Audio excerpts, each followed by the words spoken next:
but we're good. How you doing? I'm good. How are you? I'm terrific. You're like the icing on the cake. Yeah, Right on.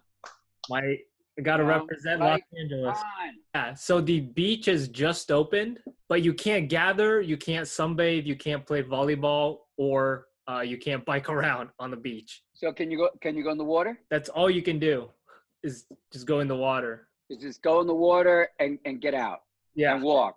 It's better than nothing. And like, Yeah, I saw that Cuomo extended the stay at home until June 13th. Did you see I that? know it's crazy. Yeah. Absolutely crazy. Absolutely crazy. I mean, like that's almost a month away. Yeah. It started in March. You know, It's May now, and then, geez, one more month. it's Crazy. like one more month. I can't. I mean, I'm losing my shit. Takashi, I'm losing my shit. Everyone is. You know, yeah, yeah. And how about out there? What's the story out there in terms of when you can, I mean, you go to the beaches, but can you walk around? Everyone has to have a mask on. The only time I go out is to the grocery store, and Okay. usually there's a line, so you got to be within, you got 6 feet away from each other. Wow. Wow. Yeah. So this is going to go on for quite a while. Oh, This is yeah. going to go on for quite a while. Yeah, unfortunately. The only thing I'm upset is about the gyms, because I need my saunas. It's terrible. Me too. I need my saunas to boost my white blood cells to help me fight off the virus. No shit. Yeah. And also the infrared sauna places that you go to here, they're all closed. You can't go anywhere. You can't do anything. So what I do is I do a super hot bath at about 125 degrees. I put in 2 quarts of Epsom salts. I put in 1 box of baking soda. Yeah. And I put in 1 cup of pure sulfur powder from Nevada. You can get that on Amazon. And so you soak in there. It will get your core temperature up. You'll sleep better. It'll detox you. And if you wear an Aura ring, you'll see that your HRV levels, go up. So that's the best alternative I can give you. All right. So whenever you're ready, I'm ready. Yeah. Thanks for joining this is our first live stream, but the second podcast, I guess. Yeah. There's a lot of topics that I want to cover. First of all is diabetes, because I was reading the statistics and I had no idea it was such a big problem. So the stat is over 100 million Americans are either diabetic or pre-diabetic. That's correct. That's insane to me. It's like 1/3 of the country. And then I'm reading about all these statistics where the National Health Service found that type 1 and type 2 diabetes was a leading underlying condition in those who died of COVID in England. So 1 in 4 had diabetes. That's correct. Yeah, the factors that put you at higher risk of dying from complications from COVIDs is obesity or being overweight, diabetes, other pre-existing conditions like high blood pressure, and being on high blood pressure medication. So that's the profile of the person that will likely succumb and go all the way down that rabbit hole. Mm-hmm. And type 2 diabetes makes up 95% of that's correct from diabetes. And type 2 is a gradual onset. It's preventable with the right diet and the right lifestyle. But I could not believe that 100 million Americans. Right. That number seems crazy to me, but man. Well, it gets crazier. The medical systems here are overwhelmed in large measure by a multitude of what are called first world illnesses, and they stem from what's called the typical Western diet. So the typical Western diet is food that's high in saturated fat, high in sugar, high in processed foods, extremely high in starches and carbohydrates. So overall, what you have is a lot of modified food products that people are eating on a regular basis, and they're designed in large measure to titillate the palate.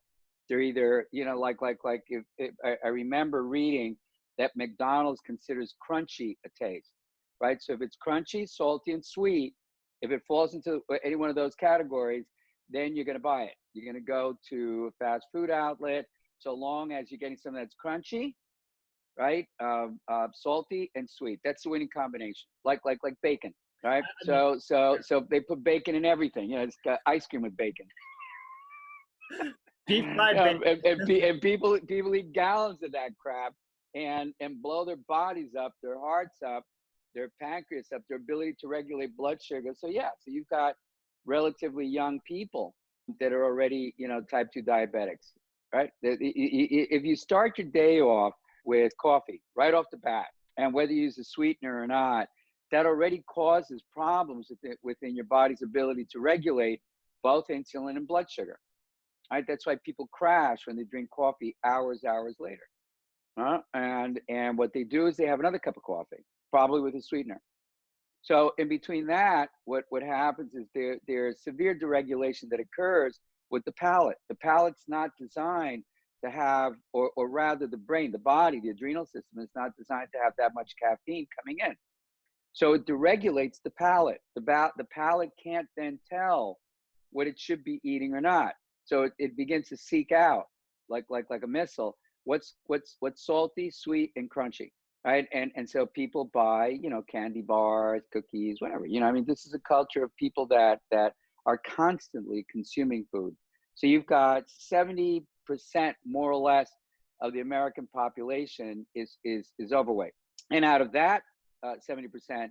You've got about 20%, if I'm not mistaken, that's obese. A tremendous amount of obesity also occurs within people that are, you know, young. I mean, young people. So I think the statistic, I could be wrong, is 25% of most children up to 19 years of age are considered clinically obese. So of course you're going to have a very good candidate for COVID, because people here don't eat for nourishment. They eat primarily to titillate the palate. It's food as entertainment, and we've known this for a long time. There isn't really a desire to understand how food functions. What does anything that I eat do to my body? Does it make me smarter? Does it improve my immune system? Does it improve my heart capacity? Will it help me sleep better? Will it help me recover from a cold better? Can I build a better, healthier body with it? Can I regulate my aging with it? So unless you're asking those kinds of questions, you're being moved by what you watch on TV, what you see on the side of a bus. You know, the human brain is only 2 pounds. It's an exquisite mechanism. But if you're a kid and you're watching children's shows, they're being primarily buttressed up. The financing is by advertising to buy junk. You know, everything is sweet, everything is filled with colors, everything is fatty, and these are foods that a little 2 pound brain, you know, in a child's body, maybe smaller, is being bombarded with, you know, 50, 60, 70, $80 billion worth of year of advertising designed to derail your common sense. So an 18-year-old, a 25-year-old, you know, a 60-year-old that's watching this stuff, this is being titillated to purchase foods that actually will make them diabetic, increase their blood pressure, make them more anxious, fill them with fear. You know, there was a documentary called Size Me Up. It could be off in the title. And it was a documentary of this man who essentially ate McDonald's for a month. And it is hilarious. Absolutely the most funniest things in the world. Anybody could Google it. I mean, by day 3 or 4, he was just throwing up. He was just, you know, just couldn't get out of bed. And he had to stop the program because by week 3, his cholesterol was through the roof. Yeah, I think you're talking about Super Size Me. Super Size Me, Size Me Up. There you go. Right, and it's entertaining and funny, but there you can really see not how food functions, but the dysfunctional way that food operates in the human body, and it can kill you, and it kills people. And I mean, I used to be one of those people because, you know, growing up, I'm eating fast food and junk and dairy and carbs and sugars.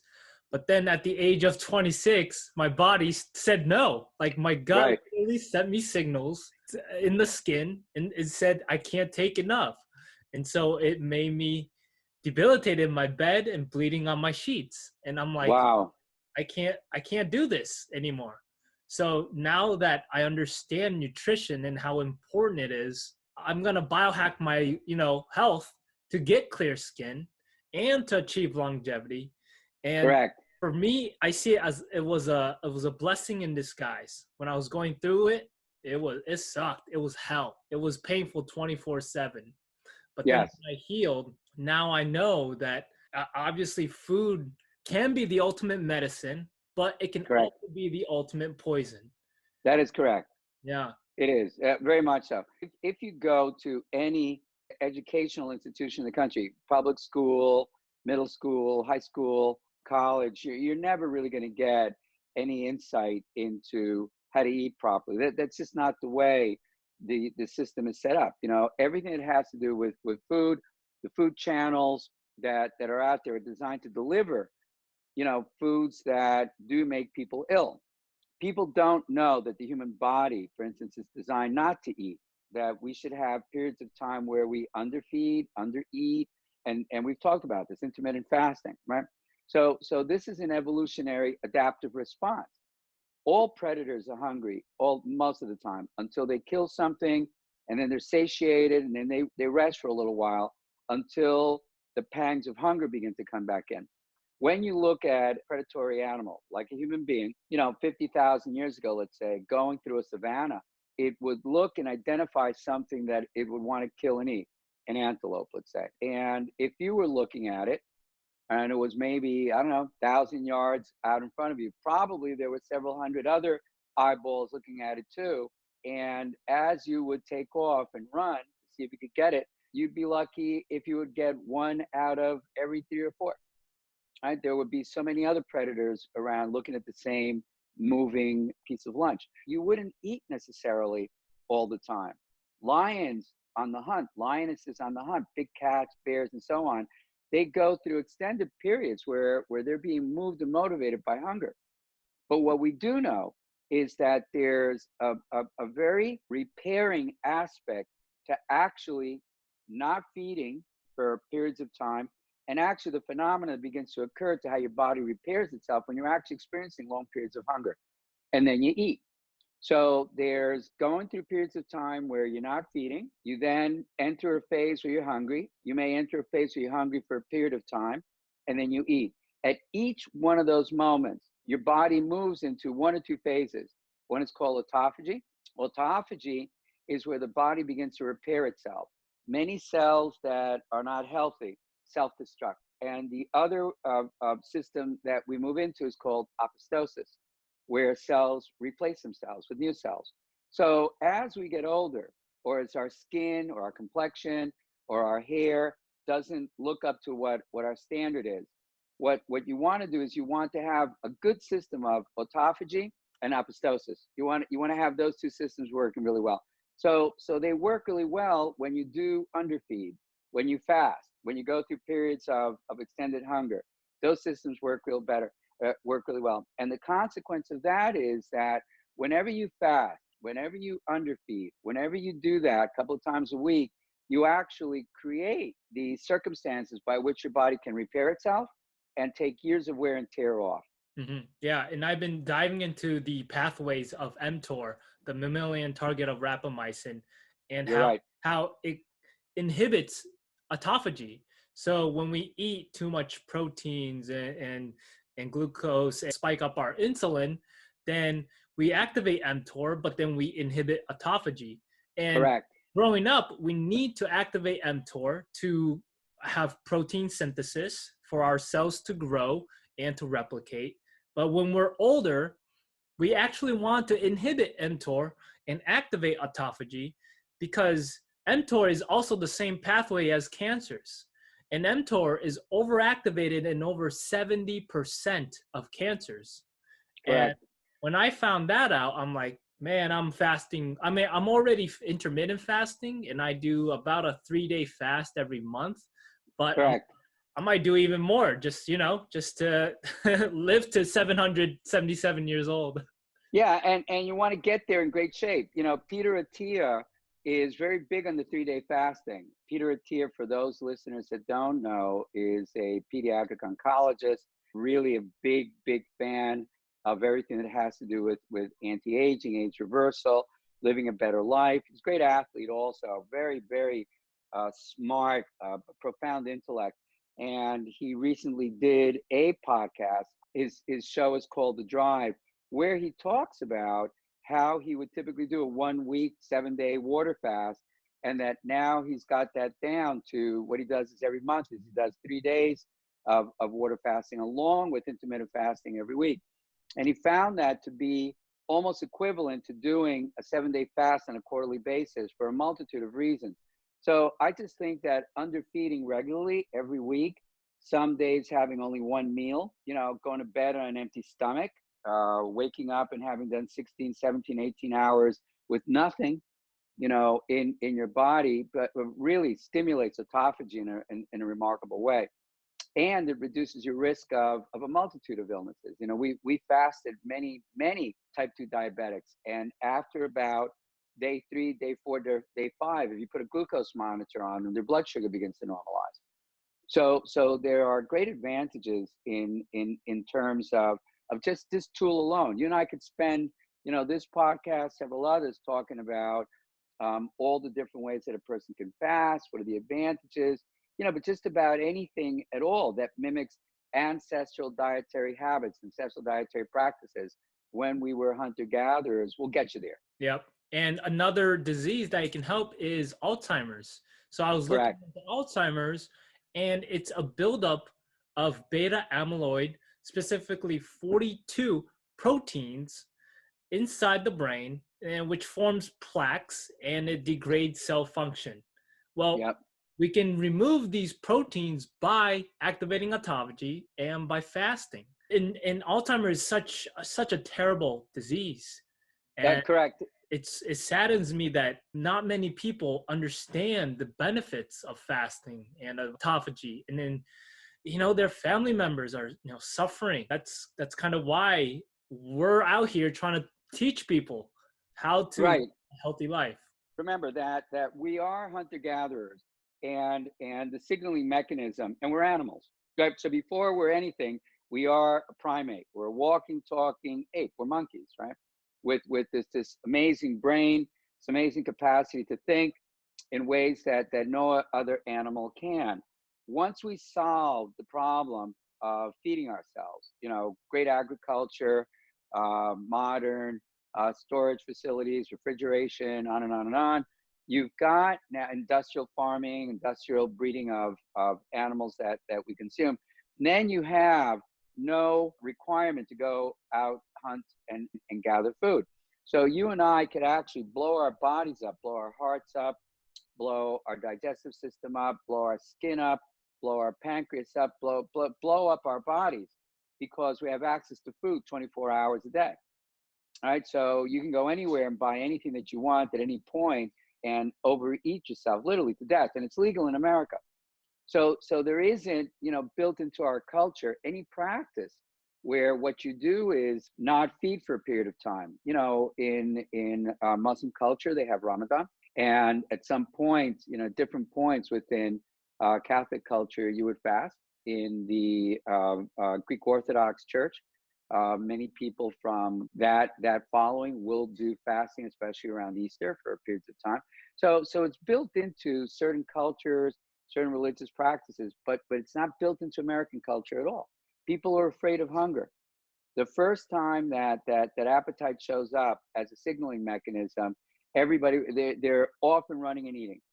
They're sitting in a restaurant, just waiting for the bread basket to come and losing their shit. And it's kind of like unable to understand that it's okay to be hungry for a little while. You're not going to die. And when you learn, when you know that there's a great amount of repair that begins to happen to the body, the brain produces BDNF, brain-derived neuronal factor, during long phases of hunger, right? That the hunger itself seems to make the brain work with greater efficiency. And that's why hunters, when we were hunter-gatherers, when we were really hungry, after several days of maybe just living on termites and low-hanging fruit and whatever crawled in front of you, waiting for that big piece of fat, protein, and meat, the effects of being very hungry improved acuity, focus, vigilance, vision improved, ability to hear, so you could detect where your prey was going, and ability to move quicker. So there were advantages to underfeeding, and they're still there. So people can actually manage the aging of their bodies just by behaving kind of like a hunter-gatherer. You know what? I'm going to skip dinner twice a week. Let's start with that.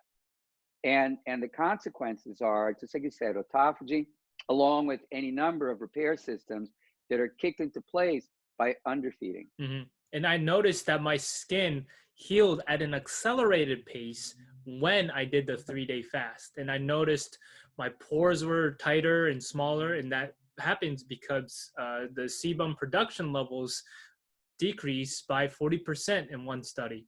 And, you know, people with acne, if they just knew that they could fast, and which can help your skin tremendously, then they would start fasting more. Yeah, correct. And not only that, but you get a normalizing effect on the whole body. You know, the sebum begins to drop in large measure because the body begins to fall into normal, whatever normal may be, whatever that is, right? So everything begins to equalize, everything. Immune system function, hormones, neurotransmitters. That's why people that do, 3 days, 5 days, 7-day fast are just so clear-minded. Your mind just gets really clear, very sharp. You sleep deeper, you sleep better, your HRV levels go up, especially if you're quantifying it, using an Oura ring or a Fitbit. The emotional stability, the drop in anxiety, fear are breathtaking, absolutely breathtaking. Mm-hmm. Yeah, and the world record is 382 days of fasting. So Amazing, amazing, that's amazing. crazy. The longest I ever did was 5 weeks. 5 weeks? Wow. I did 5 weeks. I had a health issue about 15 years ago, and everything that I was doing wasn't working. So what I decided to do was just fall back on what I knew always worked, was put yourself on a water fast. So what I did is I started slowly cutting food out, increasing juices, broths, teas, and then finally wound up on water for about a week, 10 days. And then I just kept going. So what I would do is I would add maybe a fruit, like maybe a tangerine, skip a day or two, and maybe add in an avocado, skip a day or two, and have a bowl of blueberries, and in between water. All right, and then day or two skip, and then what I would have would be a green juice with kale, spinach, celery, green apple, and essentially liquid for 5 weeks. That was amazing. I mean, I recall being so centered and so clear. I think the word is unperturbed. And the results lasted for months and months. I recall feeling so well for so long. Mm-hmm. Yeah. Let's switch topics and let's talk about vitamin D. Studies are coming out that a lot of these patients dying from coronavirus are vitamin D deficient. That's correct. And we have to also educate America that vitamin D is so important for your health. It helps reduce inflammatory cytokines and increases anti-inflammatory cytokine, interleukin 10, which not only helps reduce the inflammation, but also can help prevent cytokine storms. Correct. Yeah. Well, vitamin D is less of a vitamin than it is an immune modulator. It is interleukin in many ways, right? And it's classified as vitamin D. But to your point, Takashi, people that are compromised terribly by CIVIDs, you're correct. But they're finding across the board is that their vitamin D levels are abysmally low. So they don't have the additional support of this vitamin-like compound that actually is an immune modulator for the better. And it's tragic. Everybody should have vitamin D. Right in my little library of supplements, my D5000. So mine's right here. There you go. 5,000. And mine's 1,000 I use. So I have to I have to take multiple of these, but I also go outside every day. So you have to. Yeah, you have to. Got to. Let's talk a little bit about remdesivir. It's one potential drug for the virus. And what it does is it actually mimics the RNA block, but it has a weird structure. So it stops the replication process of the virus, which uses the enzyme RNA polymerase to replicate the RNA inside the cell. That's right. It works specifically for coronaviruses. You know, the same thing is available for influenza viruses. You know, Flumidine, Tamiflu, these are antivirals that do the same thing. You know, these are viruses that primarily just have a strand of RNA inside. They don't even have DNA. So the question has always been, is a virus something that's alive or not? Right? It's living but not living. And what it does is it just, you know, replicates RNA out of control. And it does it by hijacking immune cells in your body. Why COVID-19 is called a novel virus is because the body doesn't recognize it at all. Right? So it can get into your body, take over your immune cells. You know, it finds a little door in your immune cell, and then it begins going crazy in there and replicating. Essentially, kind of like something out of Alien, kind of like that. So what we know is that something like, pronounce the word of this compound again, so I don't missay it. Remdesivir. Yeah, remdesivir. It does stop, it actually breaks the shell of the virus itself, and it spills out the contents of the RNA. This is a tremendous advancement now in terms of making it common enough, because there's not going to be, from what I can tell, any vaccine in the forefront anytime soon. You know, probably just the way that it happened with HIV/AIDS. Some people that contracted the AIDS virus are still alive now. You know, Magic Johnson, 30 years later, by taking a cocktail of different pharmaceuticals that essentially make the body operate as though it's HIV negative. And that's probably what we're going to wind up doing with the coronavirus too, because this is not going to go away anytime soon. You know, there'll be this one, there'll be another version, there'll be another mutation.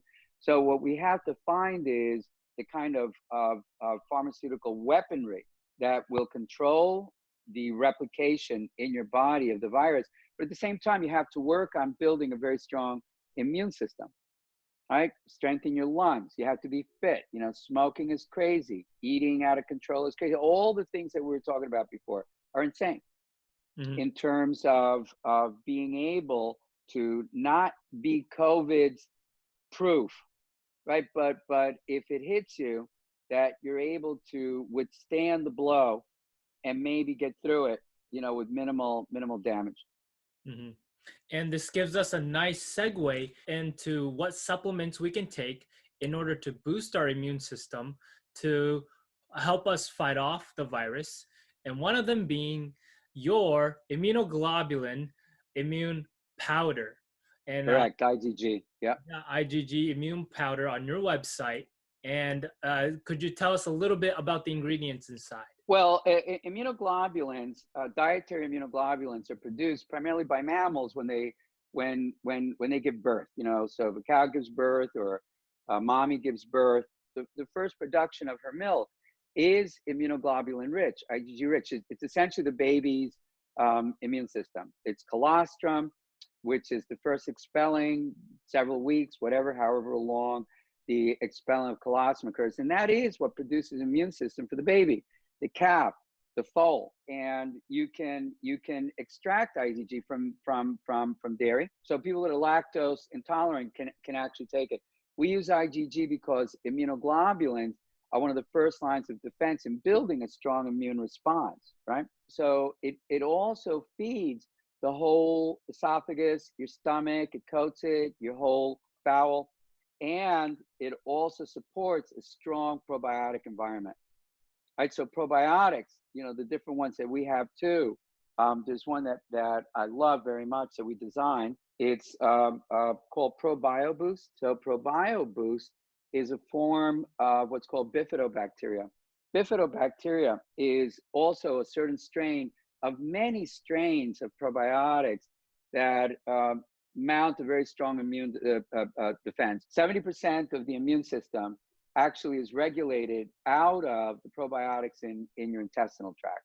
Probiotics are bacteria that we bring in, and they colonize the bowel wall. And you want them to be really, really sticky so that they stick and adhere. And what they do is they send out different signals based on what you eat, what you shouldn't be eating, the amount of IgG that you consume, and that'll signal your immune cells, your immune system, which is not really a thing, but many different kinds of cells operating at different levels, to be on alert, to be stronger, to be better prepared, right? Especially so that they don't deregulate so quickly and cause, like what you said before, a cytokine storm. Cytokines are inflammatory molecules.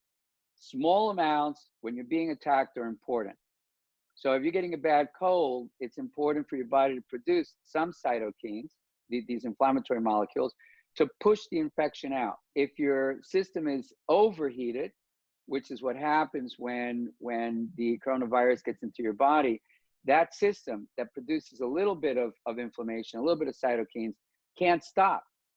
And so you essentially produce too much fluid, too much inflammation, too much mucus.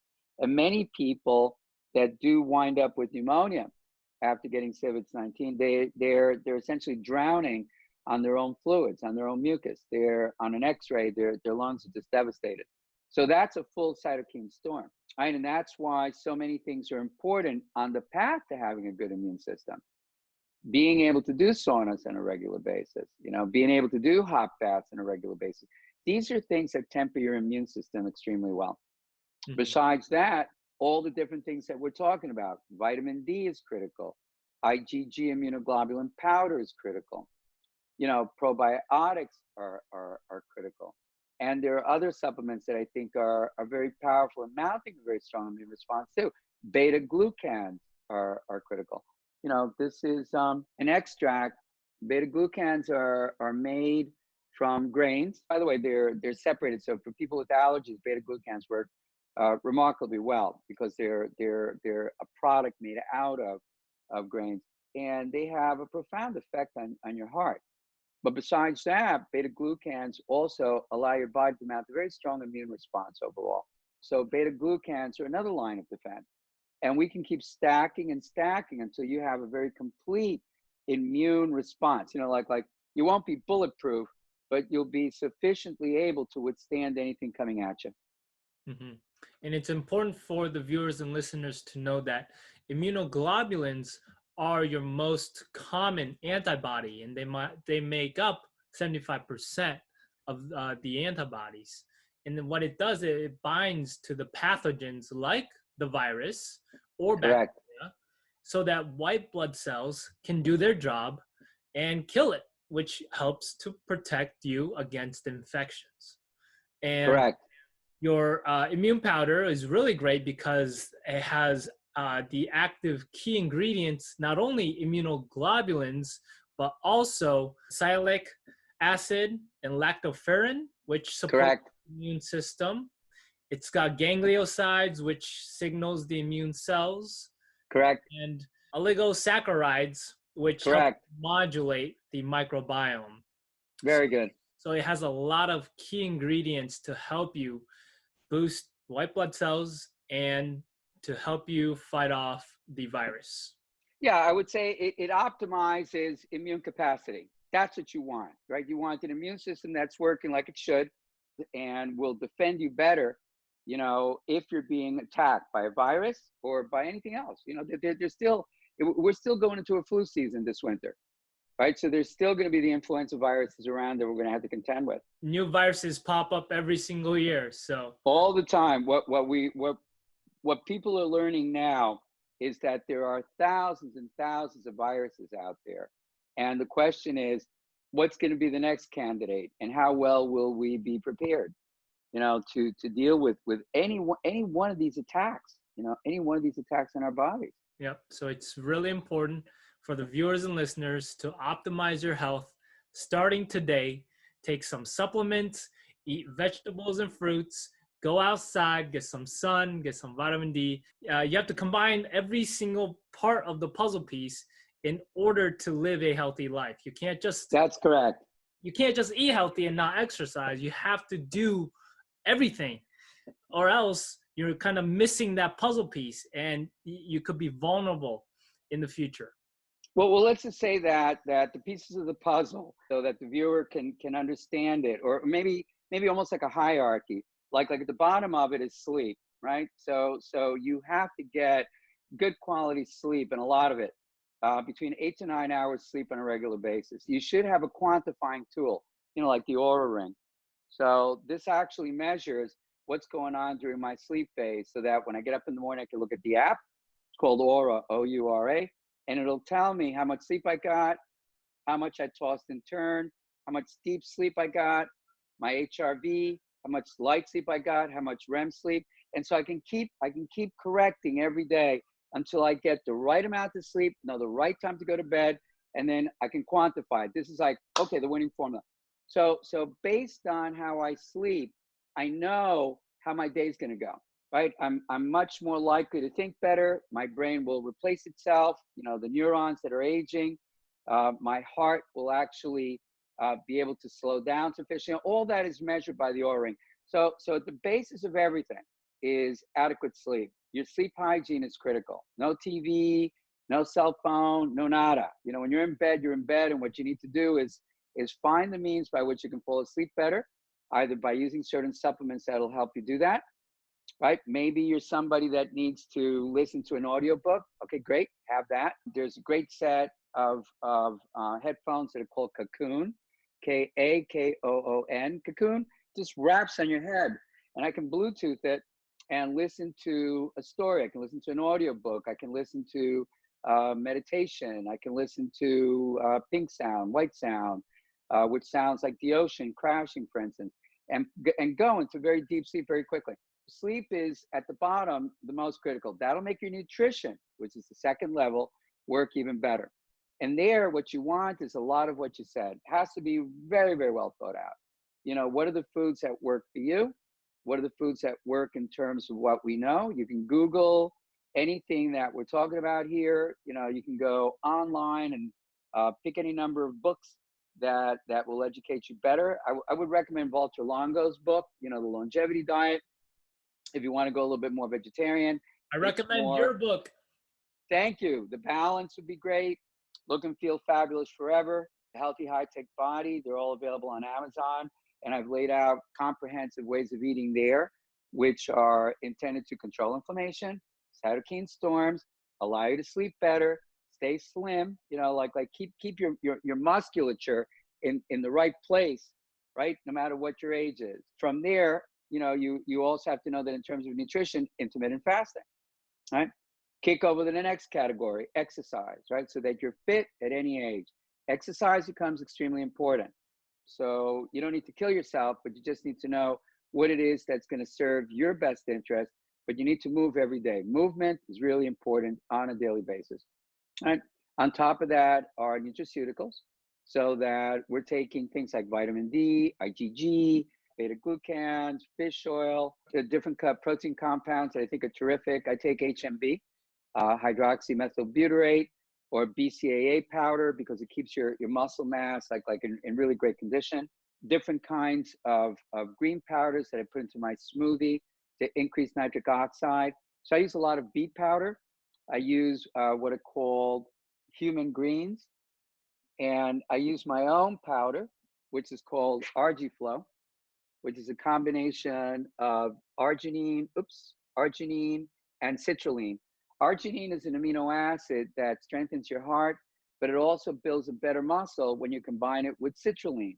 Citrulline is an amino acid found typically in watermelon, tomato, red peppers. It's what goes along with all vegetables and fruits that are red, and it builds really beautiful muscle. But besides that, when you combine them, what they do is they increase what's called nitric oxide. Nitric oxide, or NO, allows you to work out better, increases volume of strength of your arteries within your heart. And what we now know is that the more nitric oxide in your body, the less likely you are to be taken down by a coronavirus. So this has now been documented extremely well. So having high amounts of nitric oxide are good for you in terms of power, energy, heart, anti-aging, and strong immune system function. Definitely. Well said. Well said. Where can the viewers and listeners find your products? They can go to our website, which is ozgarcia.com, OZGARCIA.com, Also, onestopregeneration.com. Either one will get you there. It'll get you to our online store, and they can pick up the products there. Awesome. Oh, by the way, between you and me, Takashi, just so that you know, having high nitric oxide is also very good for your skin for a multitude of reasons, and we can discuss that at our next podcast. Sounds good. All right, guys. Thank you for listening. Thank you for watching. Make sure you check out the immune powder on Oz Garcia's website, and it's great for boosting your immune system. All right. Stay safe out there, Oz. You too, Takashi. See you in a week, man. All right. See ya, guys. Enjoy the beaches. Bye, everybody. Bye-bye.